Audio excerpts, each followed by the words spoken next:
പാർട്ടിക്കുള്ളിൽ നിന്ന് ആൾക്കാർ പുറത്തേക്ക് പോകാതിരിക്കുന്ന കാര്യത്തിൽ കുറേ കൂടെ ഒരു ജാഗ്രത ആവശ്യമല്ലേ? പ്രത്യേകിച്ചും പറയാറുണ്ട്, കോടിയേരി സഖാവ് ഉണ്ടായിരുന്നെങ്കിൽ ഇങ്ങനെ വരില്ലായിരുന്നു എന്നൊക്കെ പറയുന്നുണ്ട്. അത് കോടിയേരി സഖാവിൻ്റെ പ്രശ്നം ഇതുമായിട്ട് ബന്ധിപ്പിച്ച് പറയേണ്ട കാര്യമില്ല. കാരണം അദ്ദേഹത്തിൻ്റെ നഷ്ടം ഞങ്ങൾക്ക് വളരെ വിയോഗം ഉണ്ടാക്കിയൊരു കാര്യമാണ്, വലിയ നഷ്ടം തന്നെയാണ്. പക്ഷേ ഇത്തരം കാര്യങ്ങൾ അദ്ദേഹത്തിൻ്റെ വിയോഗം കൊണ്ട് മാത്രം സംഭവിക്കുന്നില്ല.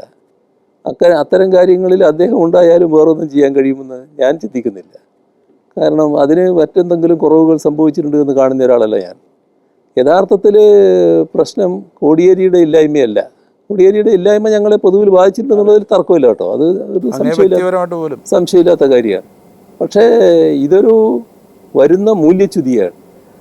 നമ്മുടെ ഉത്തരവാദപ്പെട്ട സഖാക്കളിൽ പോലും വല്ലാത്ത വ്യാമോഹം, പാർലമെൻ്ററി വ്യാമോഹം കടന്നുകൂടുന്നു എന്നുള്ളത്. അത് തൻ്റെ പേരാരും പറയുന്നില്ലാലോ, എന്നാൽ പിന്നെ താൻ എതിരാളിയുടെ പിന്തുണ വാങ്ങി മത്സരിച്ച് കളിയാം എന്നാലോചിക്കുന്ന നിലവരികയാണ്. അതിൻ്റെ ഭാഗമായിട്ട് സംഭവിക്കും. പാർട്ടി ക്ലാസ്സുകളുടെ അഭാവമുണ്ടോ?